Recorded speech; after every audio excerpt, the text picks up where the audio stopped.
E hoje eu quero falar nessa noite sobre o poder da ressurreição. Amém? O poder da ressurreição. Dentro dessa série intitulada Decisões. Se eu tomo a decisão correta e mudo os meus hábitos, eu vou experimentar um poder transformador, né?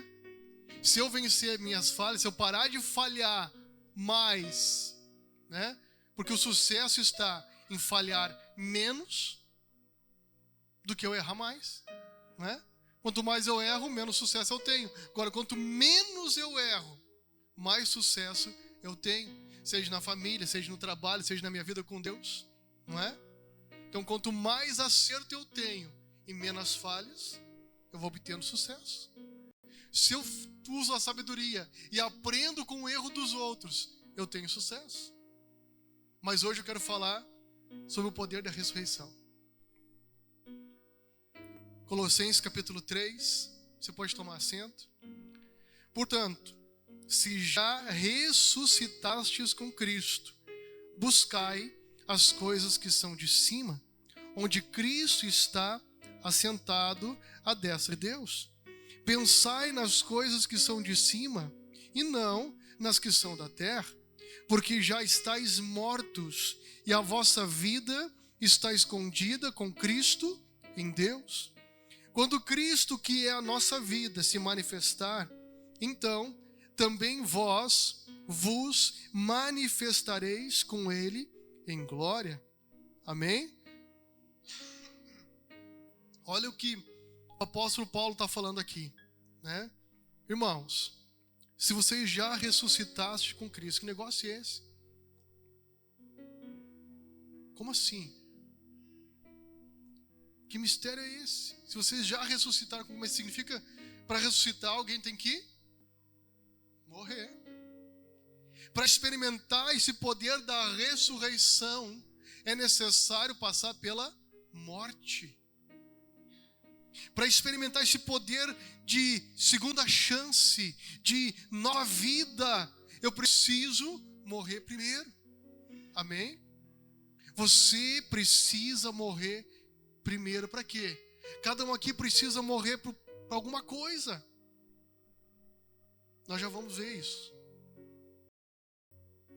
Porque se eu não morrer naquela área, se eu não mortificar, e Paulo vai dizer aqui, o versículo 5 agora, olha só. Mortificai, pois, os vossos membros que estão sobre a terra. 2 pontos. Prostituição, impureza, apetite desordenado, a vil concupiscência, a avareza, que é idolatria. Quando eu não mortifico isso, sabe o que acontece? Versículo 6. Estão me acompanhando? Por causa dessas coisas que vem a ira de Deus sobre os que vivem na desobediência. Que fruto que Adão e Eva comeram, você sabe me dizer?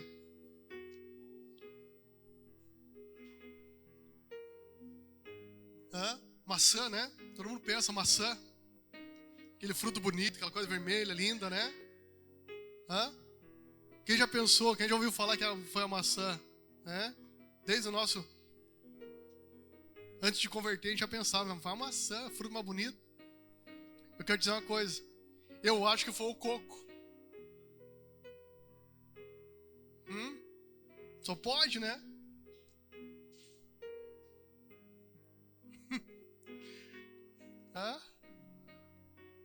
Vamos deixar para outra oportunidade isso, né?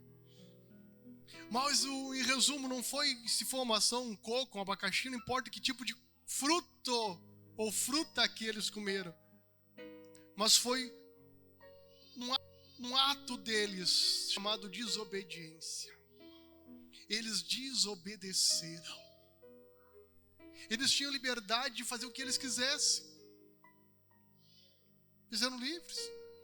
Deus deu uma ordem. Não comam do fruto do conhecimento do bem e do mal. E eles ignoraram isso. Deram ouvidos à serpente. E foram expulsos do jardim do Éden. Você e eu temos também essa liberdade de obedecer ou desobedecer. Você que é pai, que é mãe, você ensina os seus filhos, é ou não é? Você ensina. Eles também têm a liberdade de obedecer ou não obedecer. Porém, cada atitude vai ter a sua consequência. Não é? Agora Paulo aqui está falando a igreja. Foi intitulado aos Colossenses, mas também é destinado a mim e a você hoje. Paulo está dizendo, faça morrer, mortifica, né, os teus membros que estão sobre a terra, que te leva à prostituição, que te leva à impureza, te leva ao apetite desordenado. Comer demais, sabia que é pecado?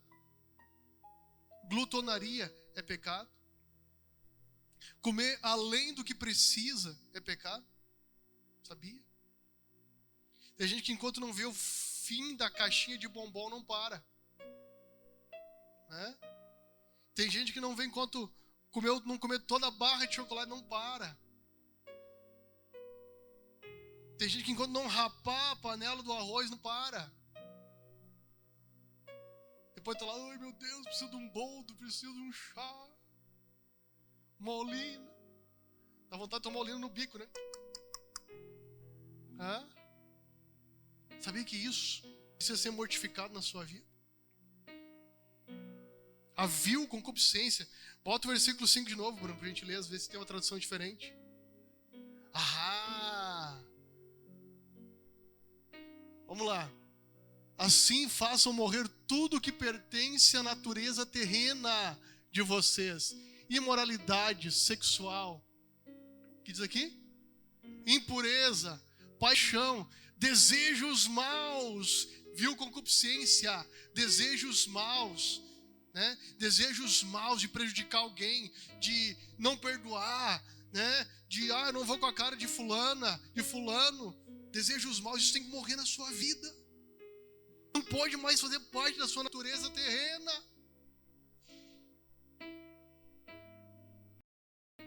Avareza, essa tradução diz, ganância. Ganância ou avareza é idolatria. Idolatria não é só cultuar imagens de gesso, de madeira, de ferro. Idolatria, no sentido original da palavra idolatria, é tudo aquilo que ocupa o lugar de Deus na nossa vida. Um filho pode ser idolatria. Um casamento pode ser idolatria. Um trabalho pode ser idolatria. Uma fraqueza pode ser idolatria. Um carro, uma casa, um bem material, um celular, um relógio pode ser idolatria. É tudo aquilo que ocupa o lugar de Deus na nossa vida. Um programa de televisão pode ser idolatria. Se aquilo está ocupando o lugar de Deus na sua vida. Por exemplo, o que ele falou de ganância? De avareza? Eu não vou dar o meu dízimo porque vai faltar. O medo de faltar é maior do que a fé em Deus. É idolatria. Está entendendo? Mas vai faltar, mas como é que vai ser se eu der? Como é que eu vou? É idolatria. E isso tem que ser mortificado na nossa vida. Porque através disso, versículo 6, vem a ira de Deus sobre os filhos da desobediência.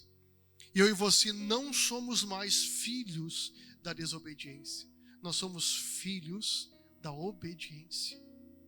Porque nós somos gerados uma nova vida. Nós ressuscitamos. A gente nasceu de novo.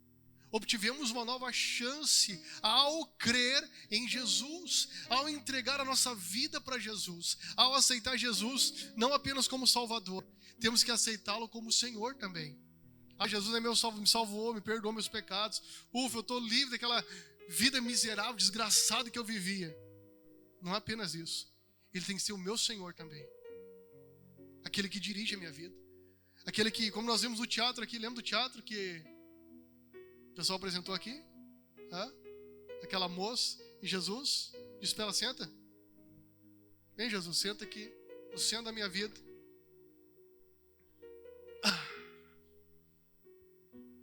para tomar as decisões, Jesus. Mas quando vem as tentações, vem as ofertas, o que a gente faz? A gente tira Jesus do centro e a gente senta de novo. Não, Ele tem que ser o Senhor, é Ele que tem que dirigir nossa vida. Ah, mas eu estou com raiva, estou com vontade de dar um... Eu sei. Eu estava assistindo um filme hoje.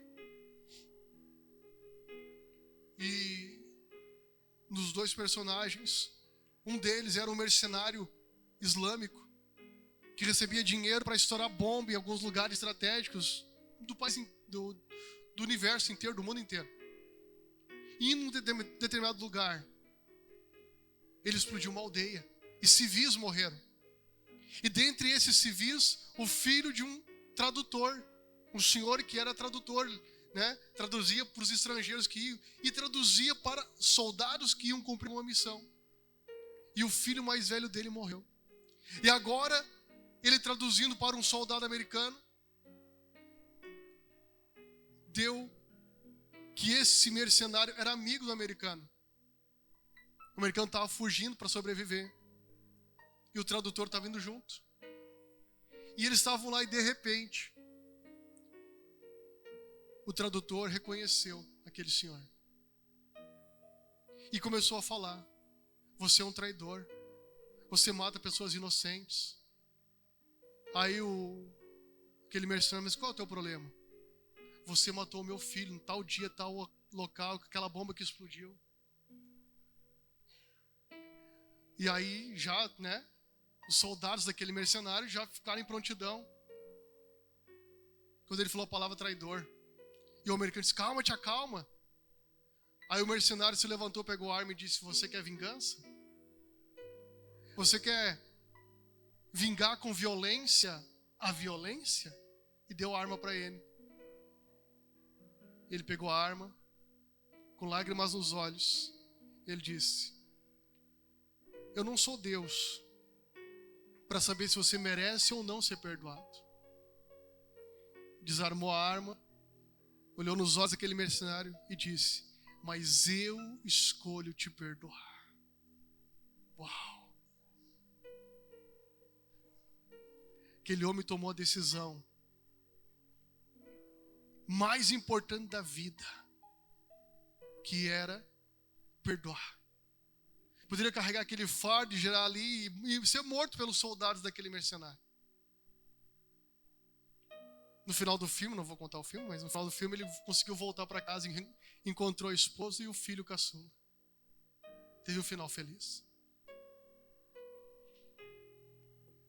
Mas aquela decisão dele, se ele tivesse tomado uma decisão errada, poderia nunca ter voltado para casa. Podia ter deixado o ódio, a vingança falar mais alto. O que você tem deixado falar mais alto? Sua natureza terrena? De ódio? De sentimentos maus? Não, eu também tenho direito. Às vezes eu ensino meus filhos, né? O Benjamin tem uma forma de falar, o Isaac tem outra forma. Mas ambos querem os seus direitos. Os direitos na mesa, o direito do chocolate, o direito da sobremesa, o direito até de abraçar o pai. Né? Mas é meu direito, calma. Entenda o tempo, entenda a hora, entenda o ambiente, entenda a situação. E às vezes a gente não quer entender. A gente quer o nosso direito e pronto. A gente quer a nossa vontade e pronto. Ah, eu sou fraco mesmo e eu vou cair na cachaça, vou cair na droga. Sou fraco mesmo, ninguém me ama. É a sua escolha, você pode decidir isso, tudo bem. Legal. E vai colher as consequências dessa decisão. Ou você pode dizer: eu decido me amar. Se ninguém me ama, eu vou me amar. Porque Jesus falou que devemos amar o nosso próximo como a nós mesmos. Como eu vou conseguir amar alguém se eu não me amo? Se eu não me perdoo? Se eu não decido ter uma vida com Deus? Se eu não decido me relacionar com Deus? Se eu decido largar aquele vício, largar aquele pecado, largar aquelas amizades erradas? Tem amizades que são tóxicas. Tem amizades que não são saudáveis. Tem amizades que não são benéficas. Tem amizades que vão te levar para o poço, para o buraco. Eu vi um policial, ele contando que ele trabalhou 3 anos dentro do presídio central, lá em Porto Alegre. E ele, formado em enfermagem, né? Ele estava atendendo um jovem de 19 anos, AIDS. Tudo que podia ter de doença, o rapaz tinha. E veio para a enfermagem com muitas dores. Ele disse, por que tu está aqui? Ah, seu guarda, vários motivos. Não, mas o que te levou? O que me levou foi com 12 anos de idade. Meu pai disse para mim que eu não devia sair com tal amigo, porque ele estava aprontando já, ele não era benção. E eu fiquei revoltado com meu pai. E eu fui contar para o meu amigo. Sabe o que meu amigo fez? Me deu um cigarro maravilhoso, queria me acalmar. Cigarro de maconha.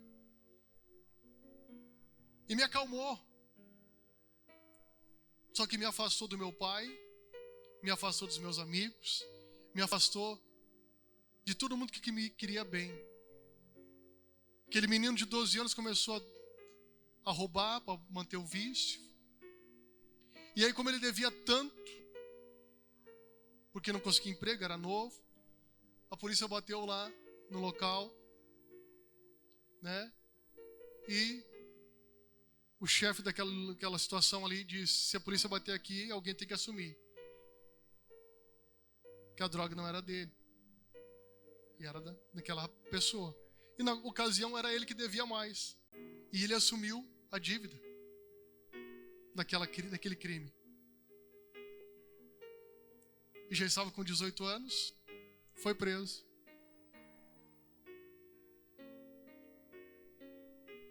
E condenado a não sei quantos anos de prisão. Durou 1 ano na cadeia e morreu. Porque ele não quis ouvir o pai. Achou que o pai não sabia o que estava falando. Ignorou.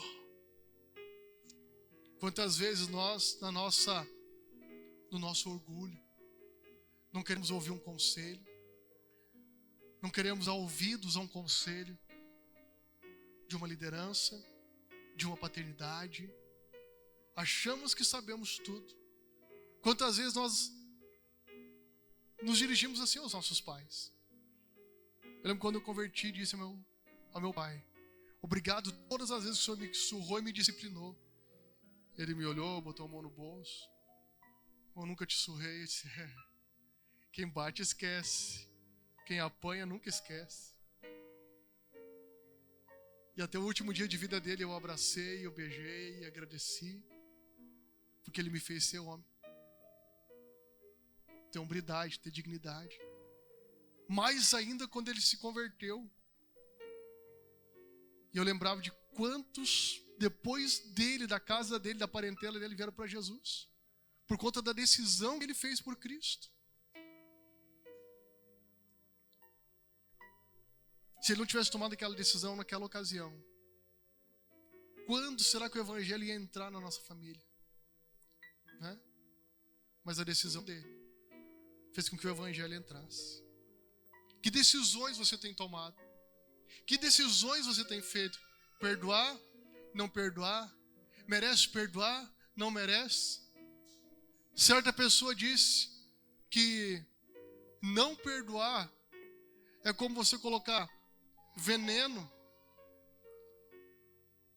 na bebida, esperando que a outra pessoa morra, né? Só que você está tomando veneno. Quem vai morrer? Quem ingeriu o veneno. Quem não perdoou. Eu não sei por que o Espírito Santo está me levando para a área de perdão hoje. Mas quem sabe você precisa se perdoar ou perdoar alguém. Quem sabe você precisa liberar isso hoje da sua história. Quem sabe você precisa experimentar o poder da ressurreição na sua vida. Porque quem te ressuscita não é você mesmo. O morto não tem o poder de, eu vou voltar a viver. Morreu. Não sente mais dor, não tem saudade, não tem tristeza, não tem decepção, está morto. Né? O poder da ressurreição, ele é gerado pelo Espírito Santo. É o Espírito Santo que gera isso na nossa vida, amém? Mas é necessário você estar disposto a morrer para a sua natureza terrena, para que o Espírito Santo venha com o poder dele e ressuscite. Não a mesma coisa, mas diferente. Amém? Aquela área que você entrega para Deus, Deus vem com o poder dele e ressuscita diferente.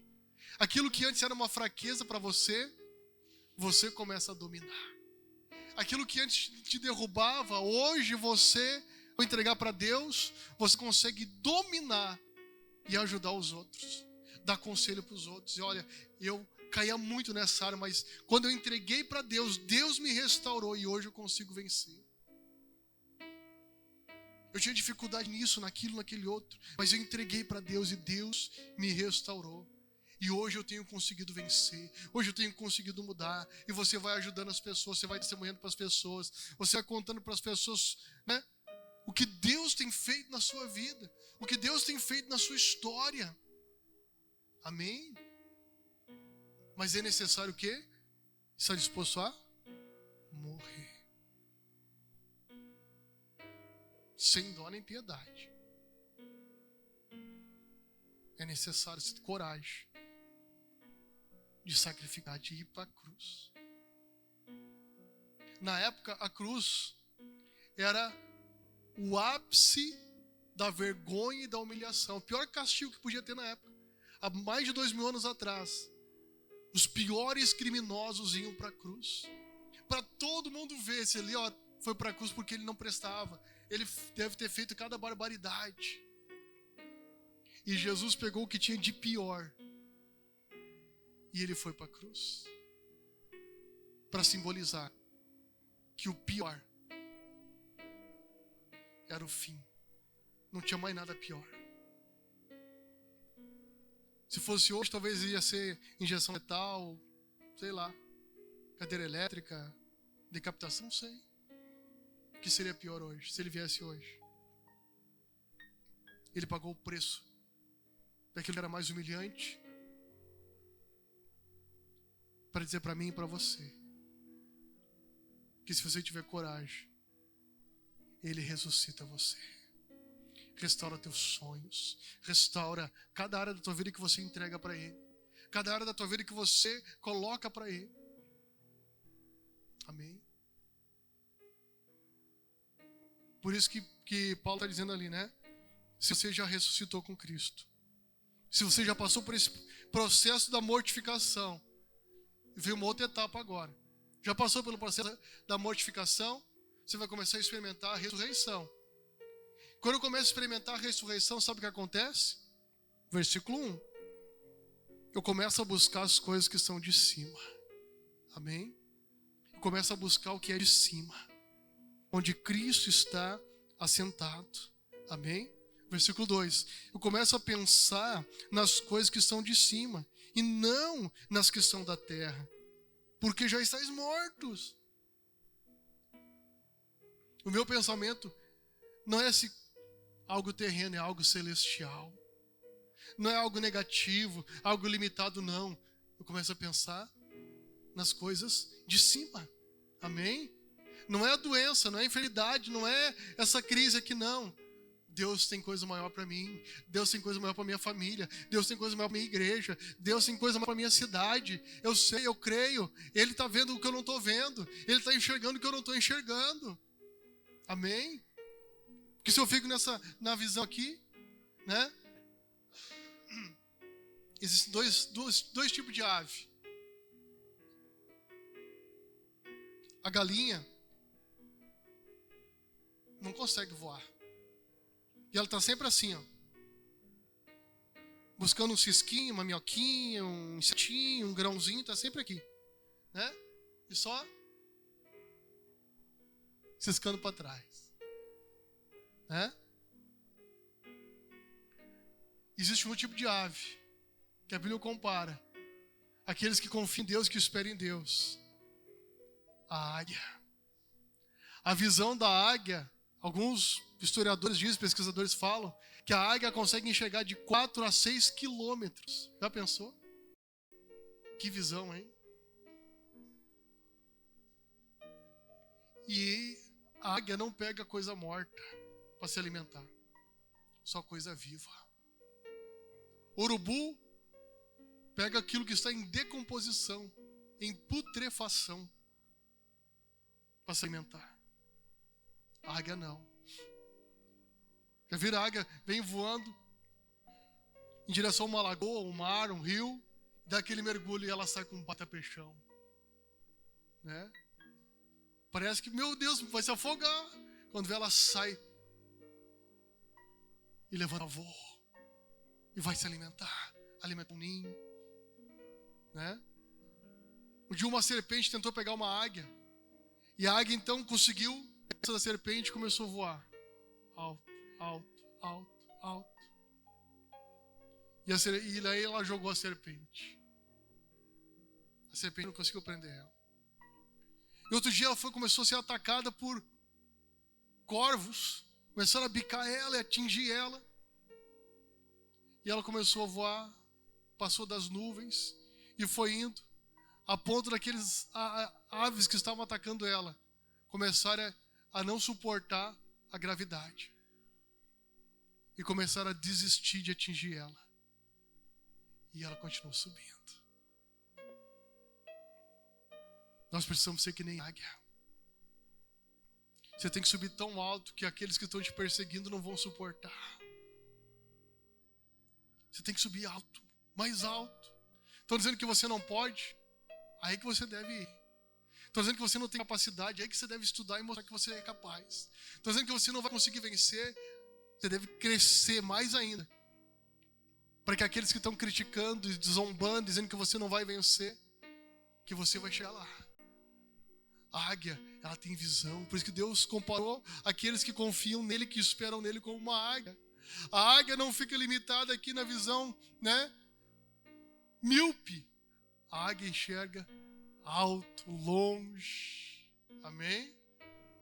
Pergunta para quem está perto de você: você é a águia ou é a galinha? Responde aí para a pessoa: a águia.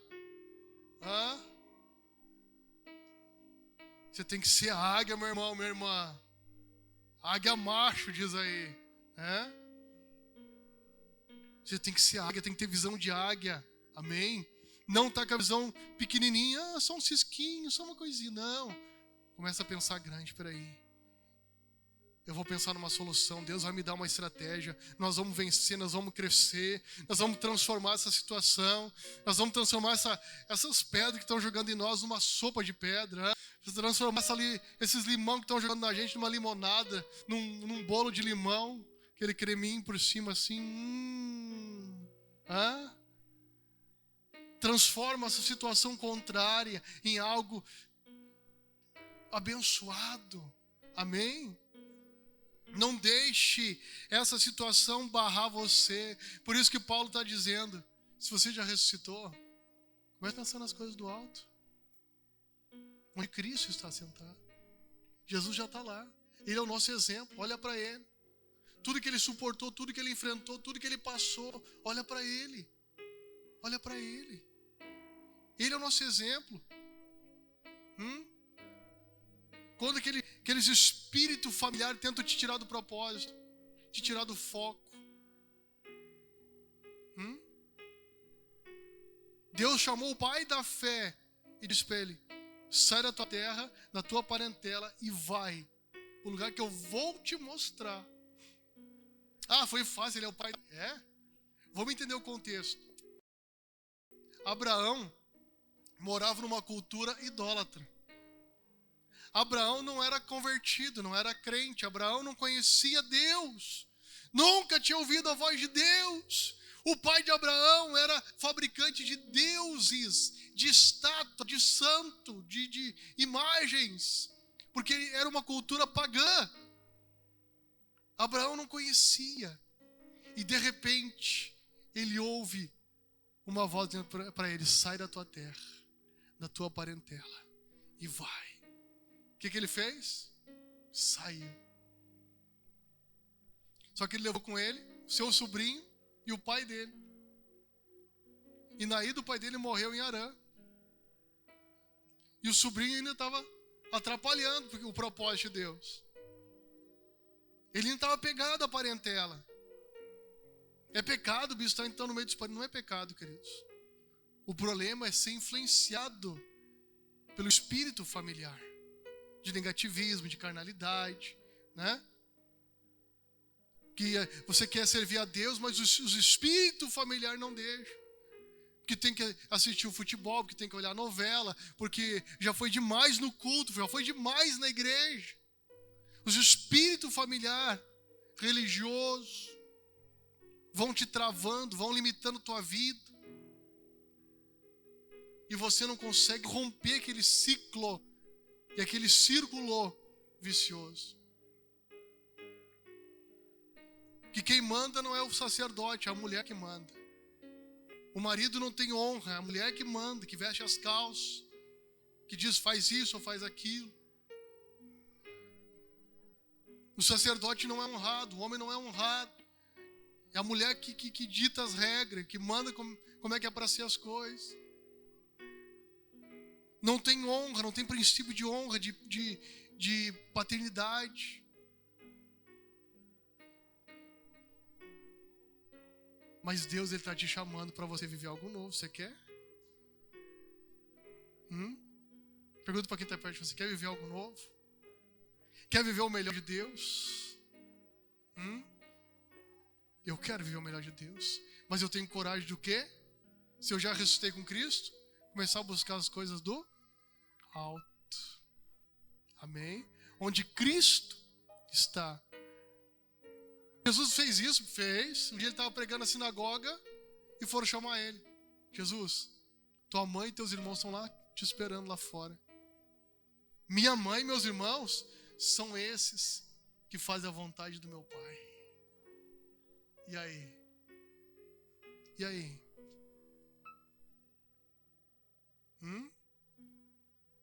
Mas Jesus não honrou.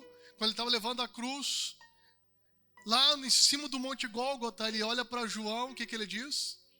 Eis aí a tua mãe. Mulher, eis aí o teu filho. Porque Jesus, ele era o filho mais velho. Mas o único que ele achou digno para cuidar da mãe dele, ele não deixou a mãe. Porque o pai morreu, ele assumiu a profissão do pai. E cuidou de suprir a casa, cuidou de ajudar a terminar de criar os irmãos. Você que veio do interior, como é que era antigamente? O filho mais velho ajudava aí cuidando dos mais novos, não é? Tinha que ajudar na família. Antes de ir para a escola, tinha que ordenhar as vacas lá. Aí de tamanco quebrando da geada, é ou não é? Era assim. Imagina 2000 e tantos anos atrás. Aí Jesus lá na cruz ainda, a honra que ele tinha. João, tu vai cuidar dela. Jesus tinha honra, tinha princípio. Mas ele não deixava os espíritos familiares dominar. Travar, frear o ministério dele. Frear o chamado dele. Amém? Pergunta para quem está perto. Você pegou o código aí? Pegou a senha? Deus quer te levar para outro nível, outro estágio. É necessário.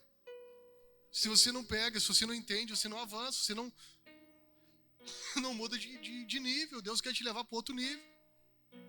Sair do nível terreno para o nível celestial. Sair desse nível que prende a tua visão para o nível que te leva para viver algo novo, viver e desfrutar da vida que Deus tem para você. Amém?